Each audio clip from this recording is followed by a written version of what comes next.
Bismillahirrahmanirrahim.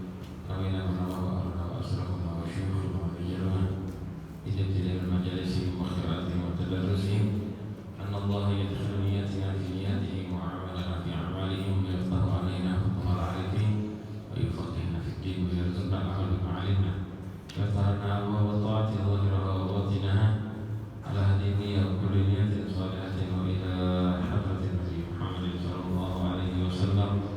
Al-Fatihah.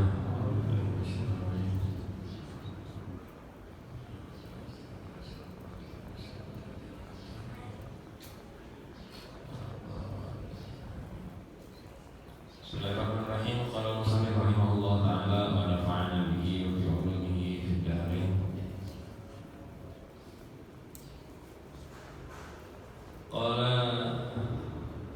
Qala al-Fathul Musili alaysa al-maridu idza muni'a at-ta'amu wasyarabu wad-dawa'u yamutu qalu qala kadzalika al-qalbu idza muni'a anhu al-hikmatu wal ilmu thalathata ayyamin mata.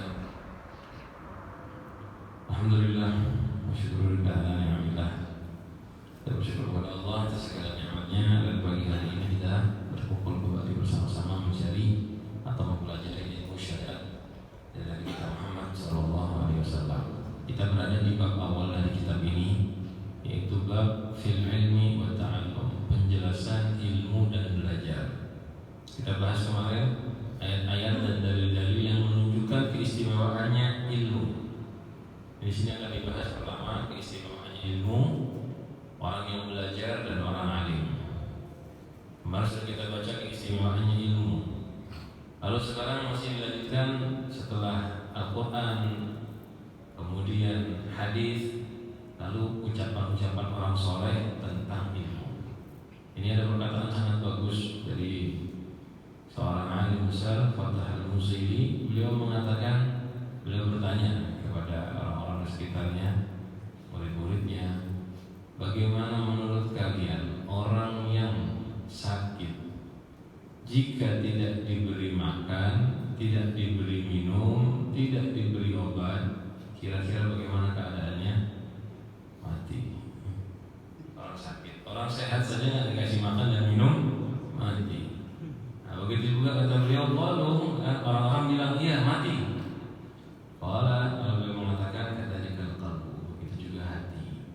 Idza muni'a anhul hikmah wal ilm, kalau dicegah dari hati seseorang hikmah dan ilmu, thalathata ayyam, selama 3 hari, mati hatinya.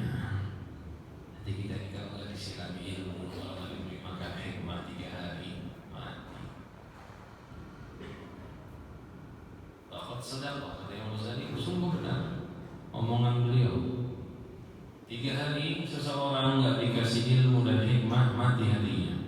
Orang ini hidup tapi hatinya mati. Idzilal qalbi al-ilmu wal hikmatu wa bihima hayatuhu. Karena makanan hati adalah ilmu dan hikmah. Dengan ilmu dan hikmah hati itu bisa hidup. Kama anna lidal jismi at-ta'amu wasyarabu, sebagaimana halnya makanan badan adalah at-ta'am wasyarab. Nah, itu berkata kita ini, tubuh kita bisa hidup karena makanan dan minuman. Begitu juga hati kita hidup karena hikmah dan ilmu. Banyak orang jasadnya sehat tapi hatinya sakit. Kenapa? Kekurangan hikmah dan ilmu. 3 hari kata beliau, 3 hari nggak dikasih hikmah dan ilmu bisa mati hatinya. Bagaimana kalau 1 minggu? Bagaimana kalau sebulan? Bagaimana kalau nggak belajar ilmu? Bagaimana malah kalau ilmunya yang berbahaya buat dia? Sudah nggak makan, nggak minum, malah dikasih racun. Ada nanti setelah ini bab selanjutnya, bab penjelasan ilmu yang tercela, perbedaan antara ilmu terpuji dan tercela. Jadi yang nggak dikasih makan aja bisa mati, apalagi yang dikasih makan salah. Kalau itu nggak usah nunggu 3 hari, 1 kali aja langsung rusak. hadirin, omongan ini kalau buat kita tampak bagus, tapi kita kurang menghayatinya. Soalnya kita nggak merasakan. Nanti mungkin kalau kita mikir, saya ini udah semingguan kada belajar, biasa aja. Saya ini sebulanan kada belajar, kok kada ada yang mati, biasa aja. Karena hati kita dari dulu sudah keburu mati. Jadi nggak ada bedanya, mau belajar mau nggak ada rasanya.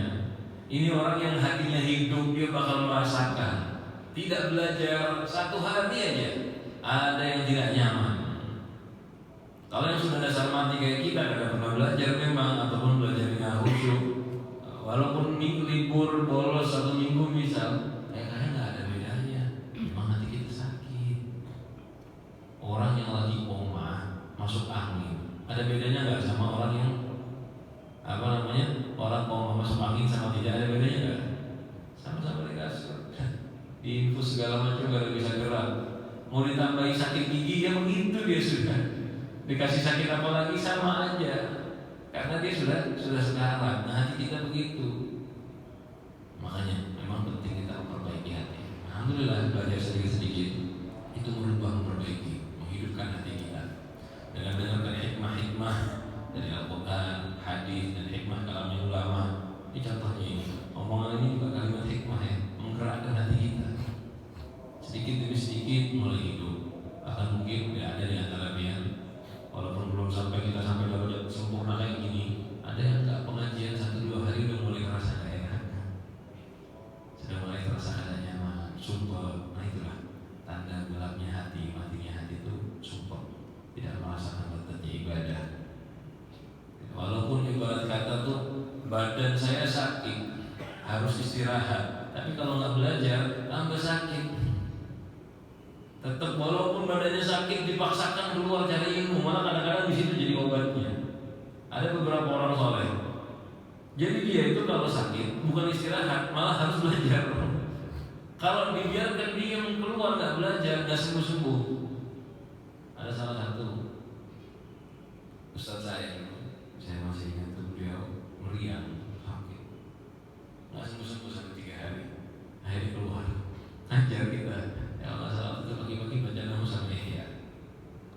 Mulai baca nahu, dikit-dikit bangun, udah sampai keluar isi perutnya. Ya namanya orang sakit. Habis muntah beres, mulai segar lagi. Minum kopi, segar, mulai baca ihya. Subhanallah, ya karena sudah kebiasaan hidupnya dari kecil di pesantren, lulus pondokan aja, nggak pernah apa-apa. Hidupnya cuma ilmu saja.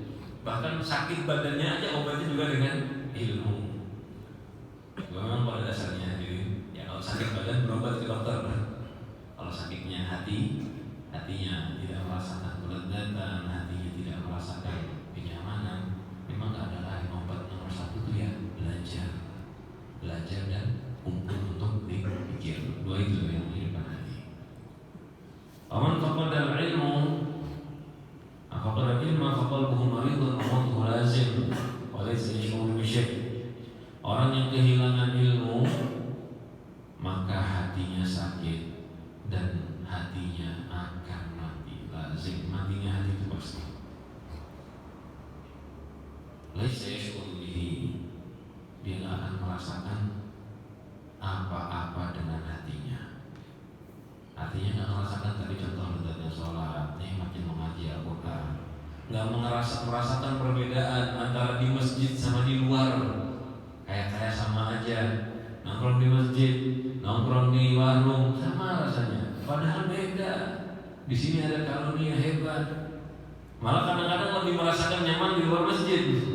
Kenapa? Hatinya sakit, bahkan mati. Saya syukur dia nggak bisa merasakan apa-apa dengan hatinya.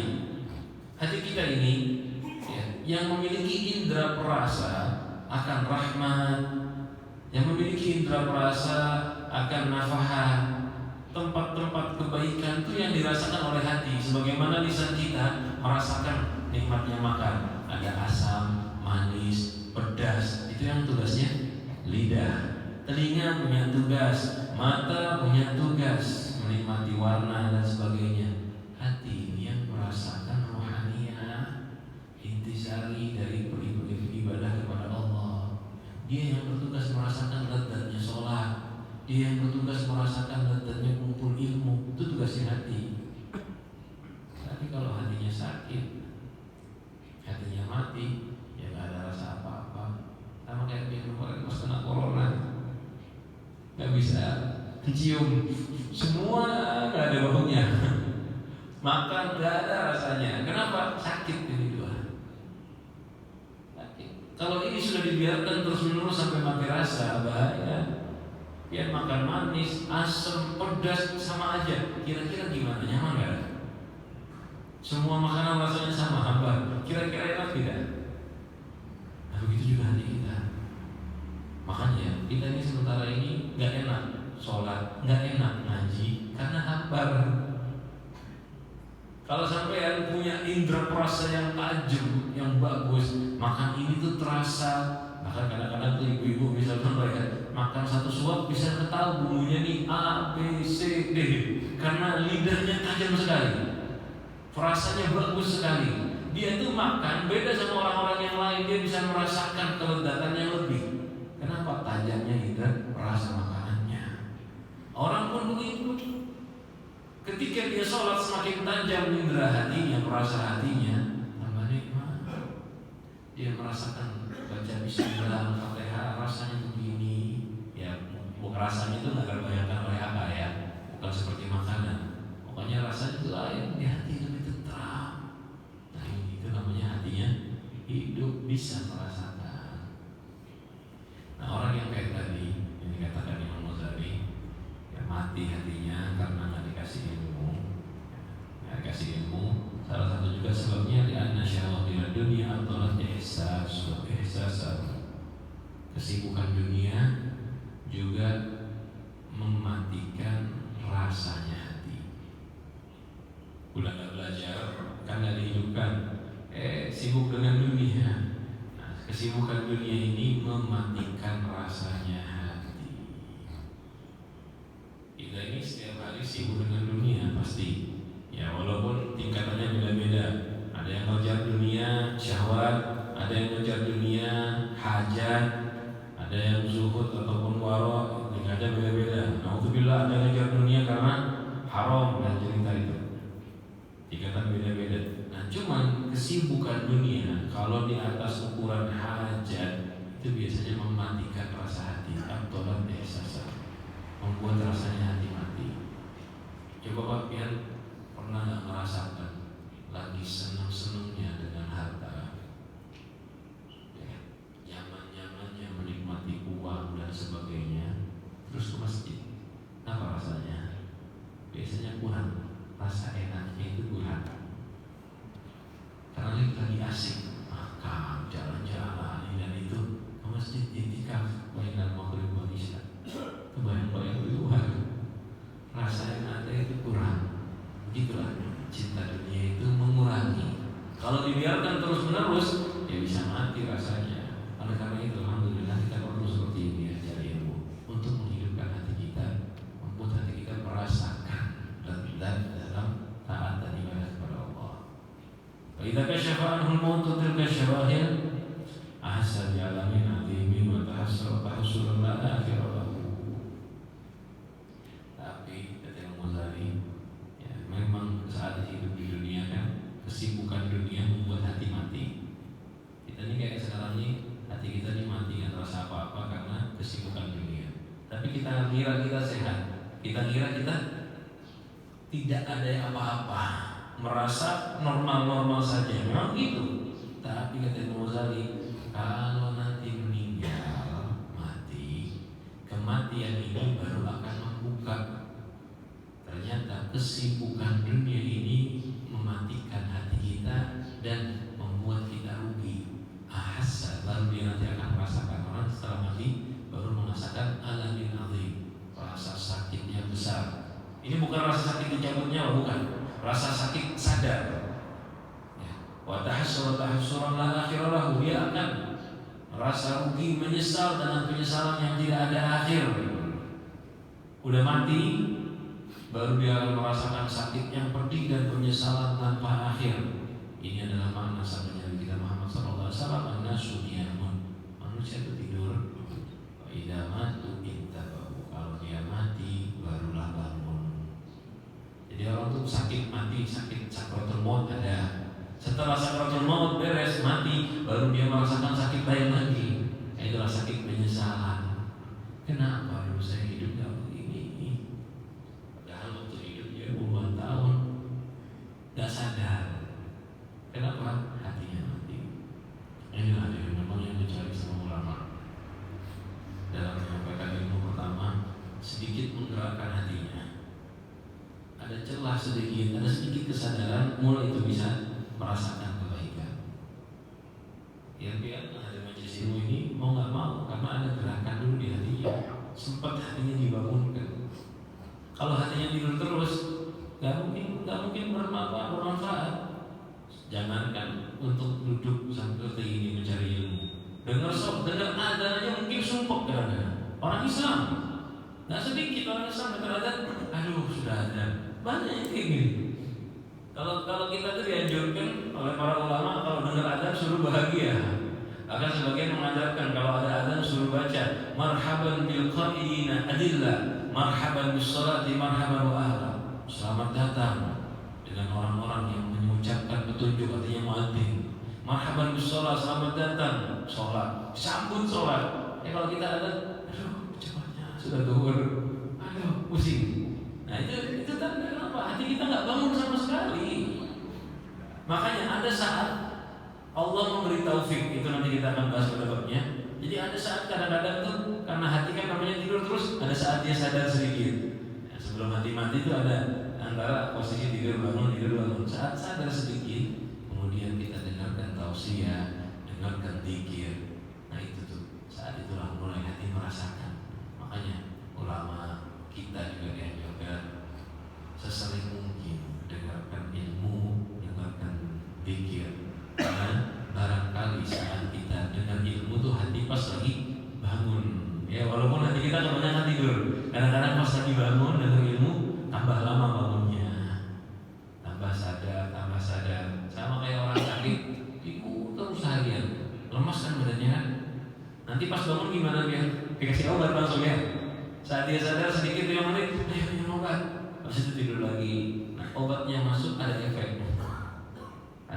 Mungkin kemarin lemas badan, sekarang udah dikasih obat tambah kuat. Nanti bangun lagi terus. Akhirnya mungkin pertama kayak contoh belajar seminggu sekali. Lama-kelamaan belajar setiap hari. Kamu mungkin kayak biar ada kuliah subuh kan seminggu sekalian aja. Maghrib seminggu sekali, bertahap seminggu 2 kali. Nanti ada masanya yang belajar tiap hari kurang. Karena memang benar-benar ilmu itu gak cukup ya belajar tiap hari. Seandainya umur kita tuh kita habiskan cari ilmu, asal hati kita hidup saja, kurang. Orang semakin belajar semakin sadar bahwa dirinya itu kurang. Nah, kita cuma tinggal sekarang mengetuk pintu hati pelan-pelan. Mudah-mudahan ya hati kita dihidupkan oleh Allah Subhanahu wa Ta'ala. Wa amma fadilatut ta'allum fa yadullu 'alaiha qawlu 'alaihi salatu wassalam. Sedangkan fadilah ta'allum, mencari ilmu, ya, fadilah ta'allum, fadilah keutamaan mencari ilmu. Wa yadullu 'alaiha, maka menunjukkan kepada fadilah tersebut ucapan Nabi kita Muhammad SAW. Ini dalilnya keistimewaan belajar. Innal malaikata la tadau ajnihataha li talibil ilmi ridwan bima yasna'un. Sesungguhnya malaikat meletakkan sayapnya, menghamparkan sayapnya bagi pencari ilmu, ridho dengan apa yang diperbuat orang tersebut. Sampai sering dengarkan lagi ya, kalau orang ke majelis ilmu itu malaikat menghamparkan sayapnya. Ini bisa diartikan 2 kiasan. Burung itu kalau menghamparkan sayap artinya apa? Penyambutan. Ya, hamparan sayap itu artinya nyambut, senang, ridho. Bahasanya Rasulullah, ridho bima yasna', ridho dengan amal orang tersebut. Atau bisa diartikan 2. Zahirnya begitu, kita disuruh jalan di atas sayapnya malaikat karena dijaga sama malaikat. Memang ini nggak usah dibayangkan jalan beneran. Ya, maksudnya jalan di atas malaikat kayak apa? Goyang-goyang jalannya. Tidak, ini ghaibi. malaikat ridho menjaga. Jadi hebatnya tuh orang belajar ilmu. Walaupun ini belum paham, jadi di hadis ini belum paham orang ya. Oh, talibul ilm, pencari ilmu. Jadi bukan orang alim, bukan orang yang paham, bukan orang yang mau yang datang ada paham masih ini, masih belajar baru berangkat. Malaikat sudah menghamparkan sayapnya karena itu. Ada cerita ini sering disampaikan biasanya Pak Ketua di sini. Jadi ada satu orang mau dengar omongan kayak gini, makanya hati-hati, nggak boleh kita ingkar sama hadis Rasulullah. Pada mungkin malaikat menghampar sayapnya. Kayak apa kalau yang hadir pakai sepeda motor? Kayak apa yang hadir pakai Fortuner? Kesian nggak malaikatnya?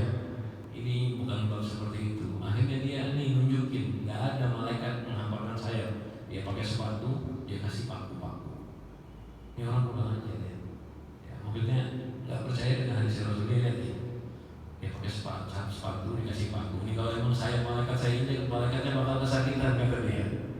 Keluar dari rumah baru melangkah. Padahal dia nggak cari ilmu sebetulnya. Orang yang keluar dari rumahnya nggak ikhlas, malaikat nggak menghamparkan saya. Cuman ini Allah menunjukkan hukuman buat dia. Baru keluar dari rumah langsung terjatuh stroke, kehilangan manfaat dari sebagian badannya. Jadi tangannya atau apa? Kan di perut saya itu kan tangannya langsung nggak bisa digunakan. Itu dihukum sama Allah. Masih tahu jangan sembarangan tentang keistimewaannya malaikat, keistimewaan orang mencari ilmu. Maka alaihi salatu wassalam, lalu hadis selanjutnya Rasul bersabda keistimewaan orang yang belajar, la antaghdu fatata'allama baban min al-ilmi khairun min an tusalliya mi'ata raka'atin. Kamu berbagi-bagi hari lalu belajar satu bab dari ilmu, satu pembahasan, khairun itu lebih bagus min an tusalliya mi'ata raka'atin, lebih bagus dari sholat sunnah 100 rakaat. Kita kumpul belajar satu bab ilmu. Kayak pagi hari ini kita kan belajar satu bab ilmu. Dua sebetulnya tadi ya. Tadi fadilatul ilm, sekarang fadilatul ta'allum, 2 bagian. Ini lebih bagus daripada sholat sunnah 100 rakaat. Dari segi manfaat ilmu itu kekal, panjang dan menjaga. Ibadah badan dikatakan oleh ulama yang paling bagus itu sholat. Fardunya paling bagus sholat, sunnahnya paling bagus sholat. Bahkan sholat kita ini dari sholat subuh itu lebih bagus daripada haji, lebih afdal. Sholat fardu itu lebih afdal daripada haji. Cuma bukan berarti saya sholat aja kada haji, bukan. Ini tingkatan afdaliyah amal. Dan sholat sunnahnya paling afdal juga sholat. Cuma ada satu amal di atasnya sholat. Fadilahnya di atas sholat. Apa itu? Belajar ilmu yang wajib, yang bermanfaat. Itu di atas bahkan sholat sunnah. Sholat sunnah kan afdal sudah paling bagus di ibadah badaniyah sunnah. Di atas itu lebih afdal lagi mencari ilmu. Lebih afdal dari zikir. Lebih afdal bahkan dari pikiran. Dulu Rasulullah pernah masuk masjid melihat sahabat berkumpul. Ya, dulu sahabat kalau di masjid kumpulnya hilak-hilak, lingkaran-lingkaran. Ketika Rasulullah melihat, Rasulullah dapati sebagian ada yang lagi zikir, baca zikir, sebagian lagi membahas ilmu Al-Quran. Sahabat ada yang tanya, ya Rasulullah, bagaimana menurut kamu ini perkumpulan kayak gini? Rasulullah bilang, hada khairun wa hada khairun. Yang lagi pikiran, tasbihan, baca-baca itu bagus. Wa hada khairun, dan yang cari ilmu bagus. Walakinnani bu'ithtu mu'allimah, tapi aku diutus oleh Allah pengajar, menyampaikan ilmu. Katakan dalam riwayat Rasulullah duduk dengannya rombongan belajar. Jadi bahkan lebih afdal daripada zikir. Tapi alhamdulillah kita kumpulnya kita gabung. Tadi habis sholat subuh zikir dulu kan sedikit, lalu sekarang belajar. Nah ini paling baik. Makanya ulama kalau bikin majelis ilmu diawali dengan zikir ringkas, lalu ilmunya yang banyak. Itu dia, karena afdalnya ilmu. Waqala Abu Darda, Sayyidina Abu Darda, sahabat Rasulullah SAW, yang mengatakan, man ra'a anna al-wudu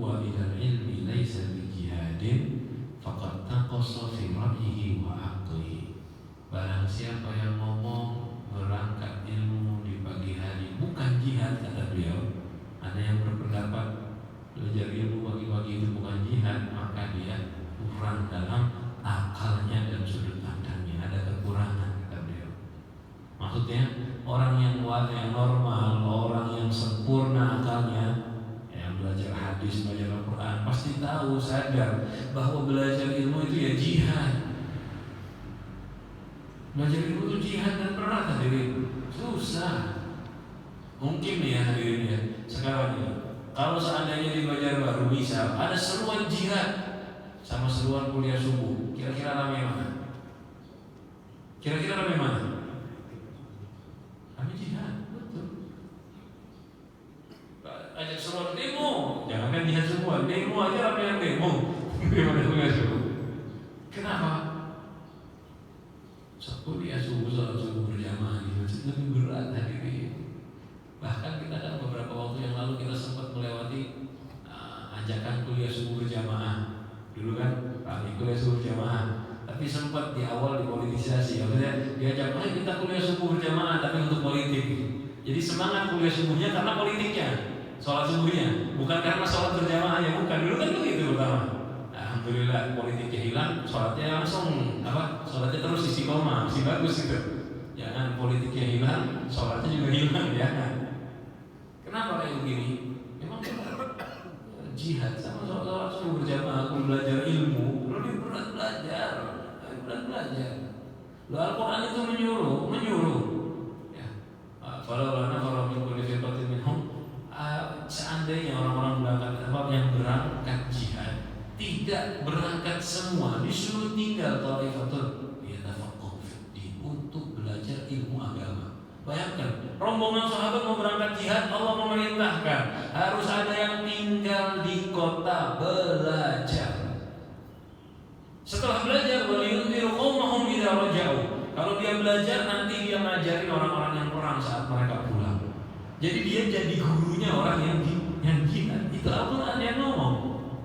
Waliyunziru qaumahum idza raja'u. Jadi lebih afdal daripada jihad. Seandainya ada orang yang ngomong belajar sama jihad, bagusan jihad, makanya Abu Darda bilang begini, berarti orang itu kurang paham, tidak mengerti. Ini Abu Darda yang ngomong ini orang ahli ibadah. Abu Darda ini dikenal dengan ibadahnya, mujahadahnya dalam taat. Mungkin ya kalau secara akal sampai ini manusia seperti sekarang, ahli ibadah yang dibanggakan apa? Ibadah. Ulama yang ngajak pikiran, apa yang dibanggakan? Zikir. Ulama yang senangnya salawatan, apa yang dibanggakan?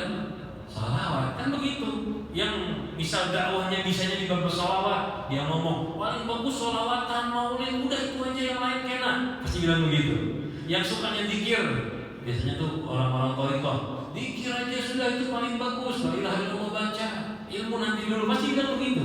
Sesuai dengan keahliannya. Dia mengatakan keahliannya itu yang terbaik. Kenapa? Karena itu yang mereka ahli, yang mereka kerjakan. Normalnya manusia begitu. Ahli ilmu ngajak ilmu ya pasti lah. Tapi ini yang mudah, ya ahli ibadah. Harusnya kayak beliau ini ngajaknya sesuai dengan keahliannya. Kayak yang mulai itu paling bagus. Beliau gak pernah tidur malam dulu sebelum ditegur sama Sayyidina Salman Al-Farisi. Malam gak mau tidur, istri ada disentuh, siang puasa terus. Harusnya kayak beliau ini, orang-orang yang kayak gini ngomongnya apa? Ibadah, tidak ada yang lain. Karena dia ahli mujahadah. Tapi tidak, Abu Darda tahu. Di antara semua tadi yang saya sebutkan, baik ibadah, zikir, ilmu yang paling tinggi, bahkan di atasnya jihad bisa sabilillah kata beliau. Jadi apa namanya? Jihad itu tetap sebetulnya ya, jihad punya keistimewaan, ilmu punya keistimewaan tersendiri. Tapi untuk dasar ilmu di atas jihad. Karena orang yang nggak bisa jihad tanpa ilmu. Orang berjihad tanpa ilmu, jihadnya akan salah. Orang berjihad tanpa ilmu, jihadnya bisa tidak membawa pahala, malah membawa murka. Makanya kan ada namanya jihad fisabilillah, di jalan Allah. Kemudian ada yang disebut dengan syahid akhirat, ada yang disebut dengan syahid dunia. Siapa itu syahid dunia? Orang yang berperang mati. Disebut kadang-kadang dengan syahid dunia. Siapa mereka? Garis besarnya orang yang salah, tidak berilmu dalam melakukan jihad. Akhirnya dia jihadnya itu cuma dapat pahala mati, pahlawan saja di dunia. Tapi di akhirat pas bangkit, gak bangkit bersama Apa sebabnya? Memang kan karena niat ini dan itu, tapi dasarnya karena tidak belajar. Karena tidak belajar. Nah ini fadilah ta'allum, fadilah belajar. Nah kalau fadilahnya orang alim, jangan ditanya, banyak sekali. Fadilah mengajar, menyampaikan ilmu banyak. Di sini disampaikan beberapa. Pertama, Allah SWT berfirman. Ini firman ini menjelaskan keadaannya para anbiya. Wa idz akhadallahu mitsaqal ladzina utul kitaba la tubayyinunnahu lin-nasi wa la taktumunahu. Dan Allah mengambil perjanjian dengan orang-orang yang diberi kitab, artinya para nabi dan rasul. Apa perjanjiannya? La tubayyinunnahu, harus menyampaikannya, isi kitabnya. Ilmu yang ilmu yang Allah turunkan kepada para nabi disampaikan kepada manusia, wala taktumunah, dan tidak boleh disembunyikan. Jadi sifatnya nabi, rasul, ya, sifatnya rasul betulnya ini ya, dapat ilmu suruh menyampaikan, bukan disimpan.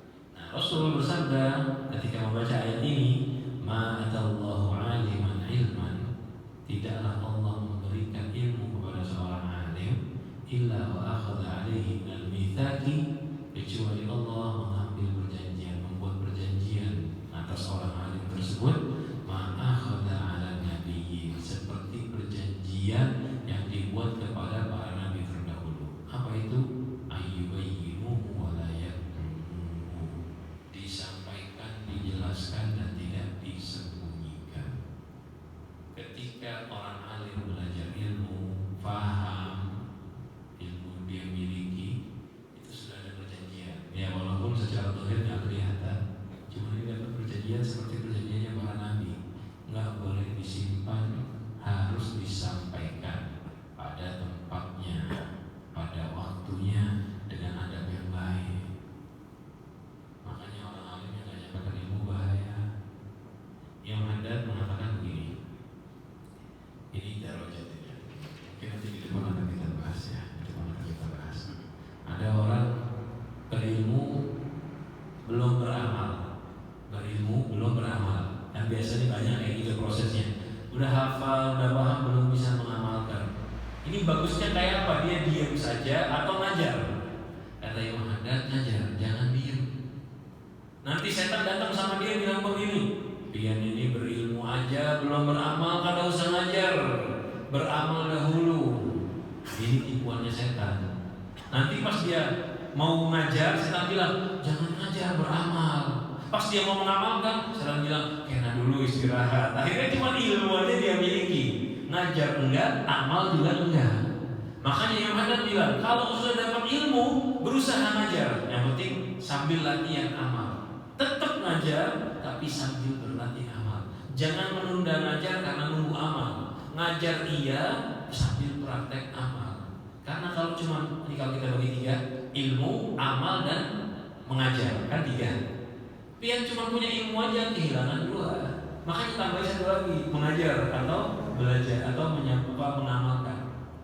Yang baru punya ilmu, sebelum bisa ngajar, sebelum bisa mengamalkan, ngajar dulu. Asal dapat sudah ngajarnya. Jadi tinggal satu lagi PR dia, apa itu? Amal. Kalau ilmu aja, amal enggak, ngajar enggak, PR dia dua.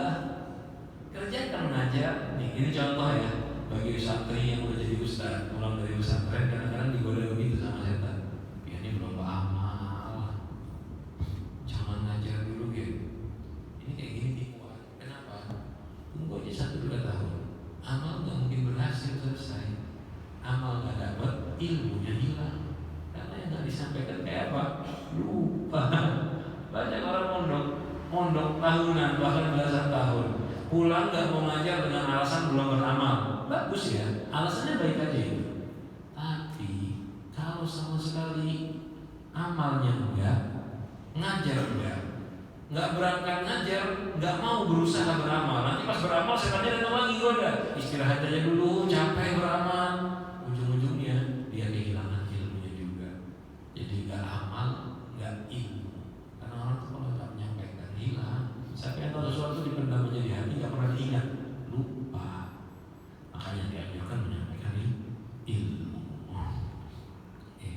Nanti insya Allah selanjutnya kita